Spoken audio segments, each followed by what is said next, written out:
Hey, it's Zane here, and welcome back. Thank you for tuning in once again today. Please like, share, and subscribe if you haven't already joined my channel. Many new subscribers who have joined me in the past couple of weeks, and I really appreciate that. I want to welcome you all. But if you haven't yet subscribed and you want to hear from me on a regular basis, then please hit that subscribe button, the bell notification, so that you are alerted to when the next videos drop. But with all that said, I want to get into today's video, and specifically I want to talk about retirement, and I want to talk about the potential that Bitcoin has to really help accelerate and amplify and elevate our path to retirement and the quality of life that we're going to have when we actually get there. So I want to share a few sort of base facts and figures for you that I guess are interesting and fun for us to talk about when it comes to the potential future value of Bitcoin and what this could mean to our life as we head into our golden years. But in order to predict the future and kind of run this thought experiment, we have to look a little bit into history and to understand what the growth rate of Bitcoin has been up to this point, to get some sort of a gauge as to what the future might hold. But we also have to consider where we are on the adoption curve for this asset.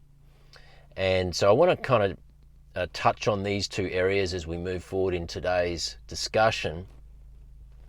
But I guess when it comes to retirement, the first thing to really keep in mind is that retirement is something that a lot of people don't really think too much about until they get very close to retirement age. And that is a real problem, because I believe that we live in a time and space now where you and I have to really plan for our retirement. We have to think outside the box.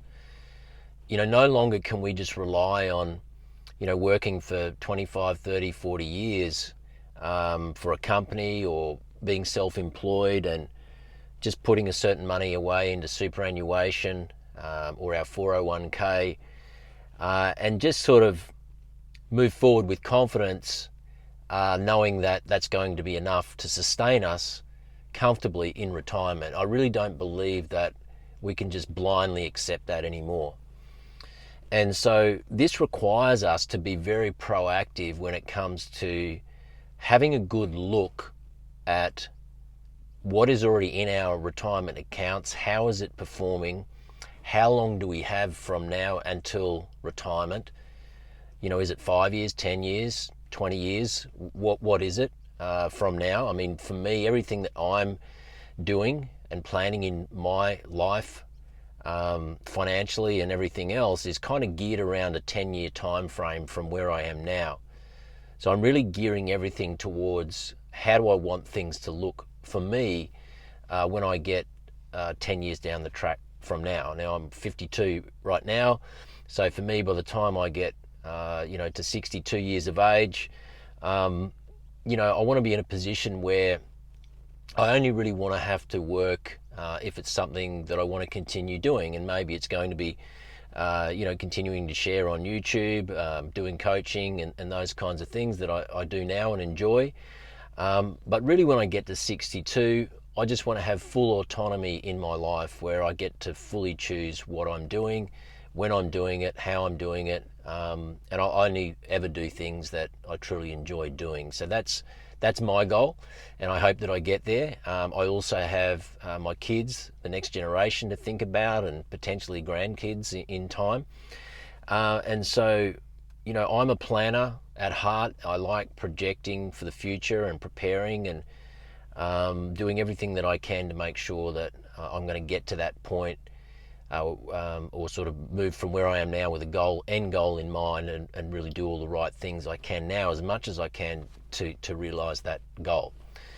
So for me, that's important, and hopefully I'm kind of speaking to your heart a little bit with that, and that it's important to you as well. And I think as a Bitcoiner, I think it's really important to kind of have some basic goals in place, because to stay on the Bitcoin path really does take a degree of patience. You have to go through various Bitcoin cycles. You have to be able to stomach some volatility. You have to be okay with that. You have to put up with people who maybe are close to you, who don't really understand what you're doing, particularly if you have conversations with them around Bitcoin.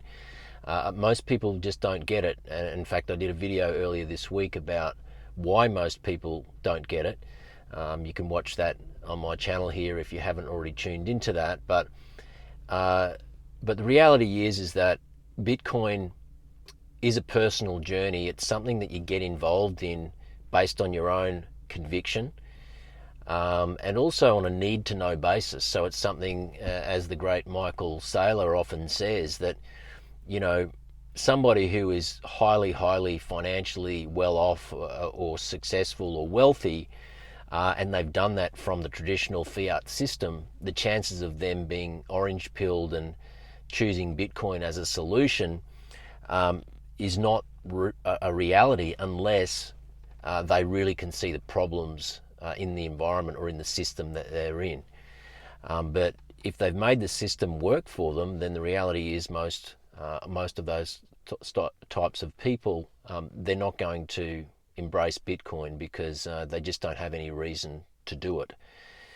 And so, kind of with all that backdrop in mind, let's talk about retirement.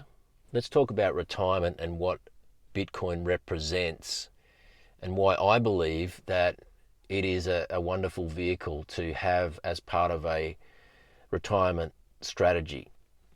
Now, just before I get into these numbers and potential projections, I just want you to know that, you know, in no way is this financial advice. I'm certainly not a financial advisor, so anything that we talk about here is pure speculation based on historical data.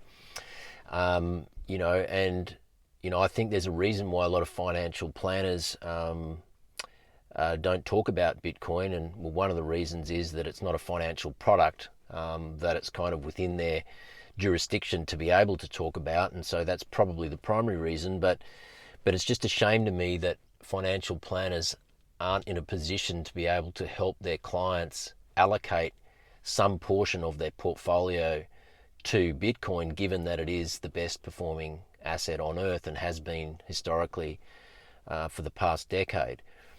And I understand that's changing with the ETFs coming in, and BlackRock being the biggest fund manager on earth, many millions of financial planning clients around the world. And so gradually we're going to see the ripple effect of that, I guess filter into the financial planning industry in the very near future. Big banks are going to get involved very soon. I'm of the belief that the Australian financial planning industry and the Australian banking system is going to be very slow off the mark with this. We've already seen some of the sentiment that exists from the big end of town and the institutions that run this country around Bitcoin. They really don't understand it. And so they're very quick to kind of judge it without realizing, and it really blows my mind, that they're not recognizing what's going on in America. And I think Australia is going to pay a price for this unless they change their tune very quickly and really get on board this train and pay close attention to what's happening in America. And I kind of think that Australia will be forced to do that in time. So let's talk about this. So how much Bitcoin is enough to retire? Can you retire on Bitcoin? Can you utilize Bitcoin as a vehicle, as an asset class, to actually help accelerate your path to retirement? That's really the question. And I think the first thing to really zero in on is how much time do you have until retirement? Is it 5 years, 10 years, 15 or 20 years? Because when you're looking at any kind of asset in terms of retirement and what it can do for you, what you're looking for is the optimum amount of growth in order to, at the lowest amount of risk, in order to fit in with the time frame that you've got until retirement.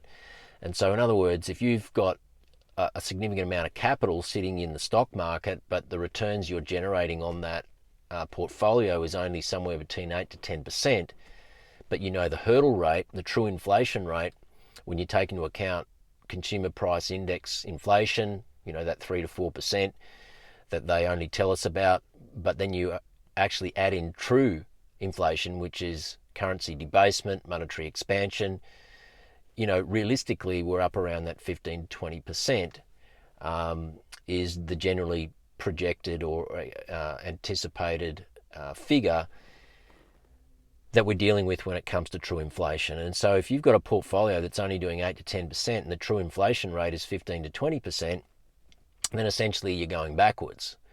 And so for this reason, you and I have to be really astute with what we're doing when it comes to looking at the capital that we've got stored away that is potentially going to be there for us when we retire. And so we have to be thinking of ways that we can optimize the growth of that capital. And I don't believe that most retirement accounts are going anywhere near or getting anywhere near close to being able to achieve that. And so Bitcoin comes into this because we start to look at an asset that over the past 7 years is performing at 59% compound annual growth rate. And then we start to plug numbers into a calculator and we start to project out, if that was to continue, what that could mean in 5, 10, 15 and 20 years from now. And so I know there's a lot of videos out there, particularly on Twitter and in YouTube land, where people are trying to project, how much Bitcoin could you retire on. And I think the gold standard, and I still believe that this is the case, I believe that the gold standard, if that is a goal in the next 10 to 15 years, the gold standard would be to secure as quickly as you can one whole Bitcoin. That's my opinion, and based on the numbers which I'll share with you in a moment, that's what I think is still the gold standard, even though the price is running away from most people the longer that time goes on.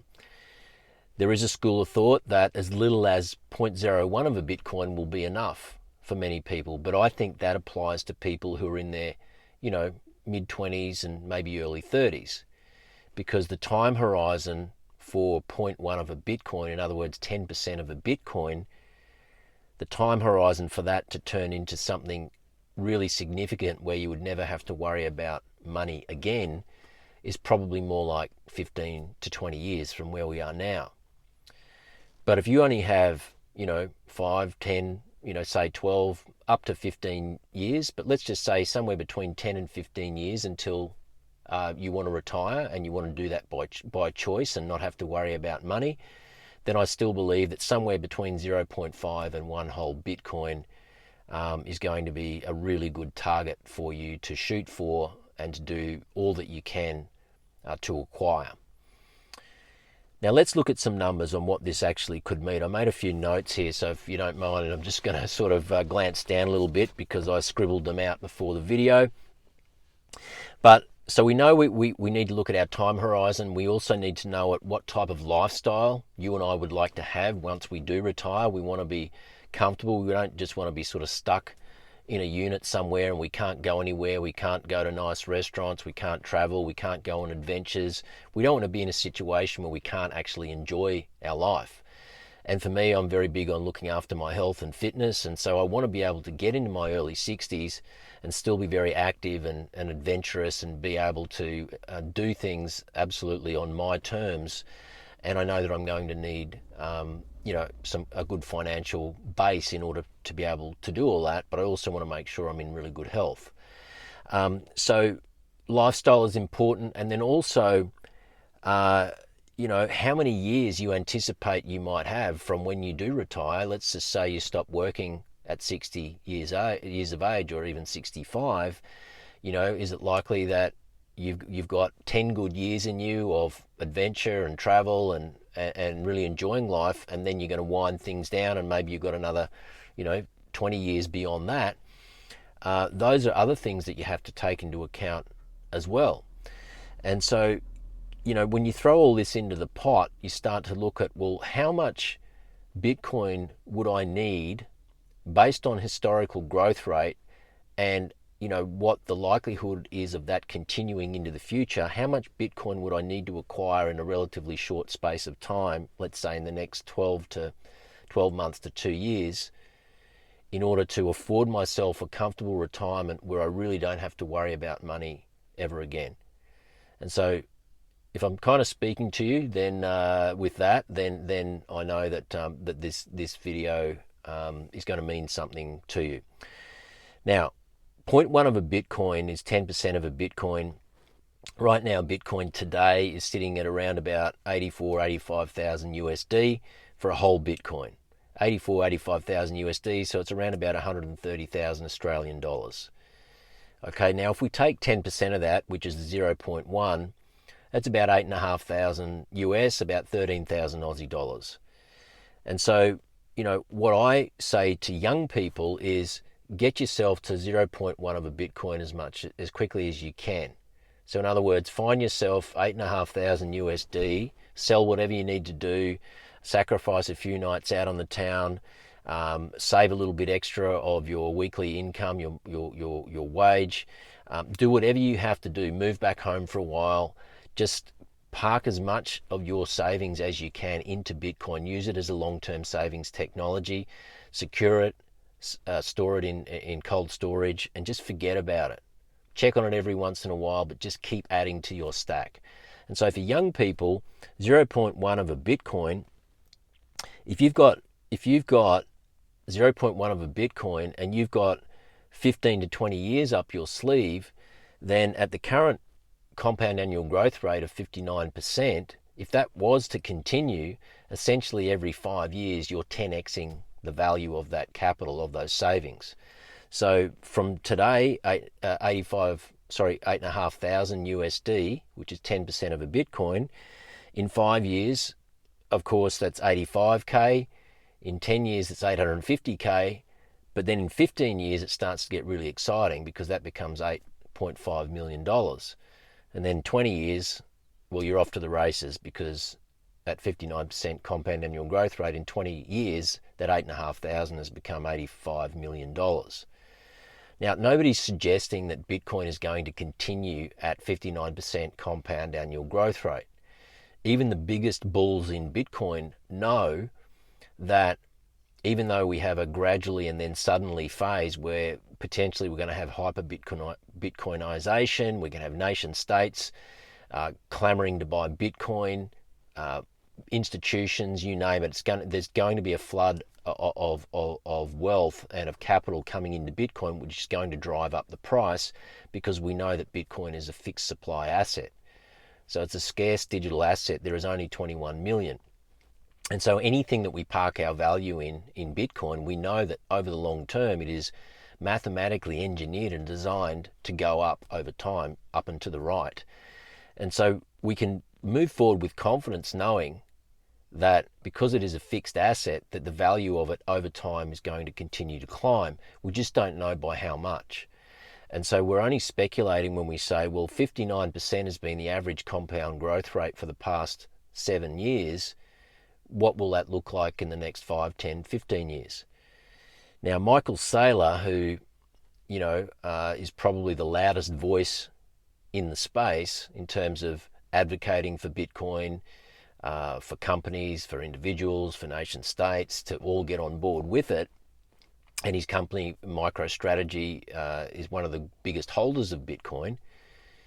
He put out a projection in Nashville at the conference last year, the Bitcoin annual conference, and he projected that his base case for Bitcoin, based on all of his numbers, now remembering that Michael is a Bitcoin bull and he is also an engineer, and he understands implicitly the technology of Bitcoin and how it works. So his base case for Bitcoin from where it is today is essentially 150x by the year 2045. So in 20 years, he predicts that Bitcoin will be sitting at 13 million USD per coin, which is represented by 150x the current value today. And so, whether or not you look at a 59% compound annual growth rate, or you go more with a moderate compound annual growth rate, Michael Saylor's 150x from today essentially works out to 29% compound annual growth rate, so half the current rate. Because there is going to be a law of diminishing returns, it might go up to 60, 70% over the next few years, and then things may level out a little bit and we'll have a more modest kind of a compound growth rate over time. So we don't know that. All we know is that mass adoption is coming. We're very early when it comes to Bitcoin. We know it is a fixed supply asset. We know that it can't be debased. We know that there's no CEO to change any of the rules. And we know that the more capital that flows into Bitcoin from other asset classes around the world, the value proposition of it is only going to continue to increase. And so it really doesn't matter what numbers we put in. We know the value is going to increase. We just don't know by how much and in what time frame. And so for me, I believe somewhere in the middle between that 29% and that 59% currently is probably where it's going to land. I'm not saying I know any more than Michael Saylor, but just remember that 13 million is his base case, not his bull case. I think his bull case is more around sort of $45 to $50 million per coin. So it's what's that, 3 to 4 times his base case. So whichever way you look at it, it's a lot of money. Okay, so in the next 20 years, if you've got a 15 to 20 year time horizon, 0.1 Bitcoin will probably get you to a very, very comfortable retirement. But if you only have, 5 to 10 years, and that's, the time frame at which you see yourself really actively generating income and working, and then you want to get to retirement and live comfortably, then I think somewhere between 0.5 and 1 whole Bitcoin is going to be the best kind of target to shoot for. And you just want to get there as quickly as you possibly can to really benefit from this wave of capital, which is going to be chasing a limited amount of Bitcoin as we move forward. So that's my take on it. It's interesting to look at these numbers. If you look at Michael Saylor's projection at the 29% compound annual growth rate, 0.1 of a Bitcoin in 20 years would be 1.275 million. If you were able to secure 0.5 Bitcoins, a half a Bitcoin, then in 20 years that would be worth 6.3 million. And then of course 1 whole Bitcoin, we know his base case is 13 million. So, any way you look at this, it's significant. And it really just comes down to your time horizon. And I think this is what's going to shake most people out, because I believe, like many, that what's going to happen is the big end of town, the US government, Wall Street, nation states, they're going to make it so seductive for hodlers of Bitcoin to release their Bitcoin, because the price that they're going to be willing to pay is going to be so significant that a lot of people are going to let go of their pristine collateral, of their wealth creation vehicle being Bitcoin. And so there's a mental game to this. There's a long-term patience game that you're going to have to play. There's a lot of things that are going to take place over the next 5 years, I truly believe. And I think that we just need to keep zooming out, really dialing into what it is that we actually hold in terms of an asset, and remembering that it is truly scarce. It is finite digital real estate, and that we absolutely own and can secure, and is completely portable and is separated from state, and that's the real value proposition of Bitcoin, as well as the growth proposition. So I hope you got some value today. I'm going to leave it there. Lots to think about, lots to speculate on. It's really interesting to punch the numbers into a CAGR, compound annual growth rate calculator. There's apps available, and I'd encourage you to download one and punch some numbers in and see for yourself what's possible. And you can just run this thought experiment and consider where you are now, how far until you have until retirement, and how much you want to allocate to this amazing limited fixed supply monetary technology. I'll leave it there. I want to thank you for joining me. Please like, share and subscribe if you got value today, and thanks for being part of the community. Thanks for listening, and I look forward to seeing you in the next one. This is Zane signing out. Bye for now.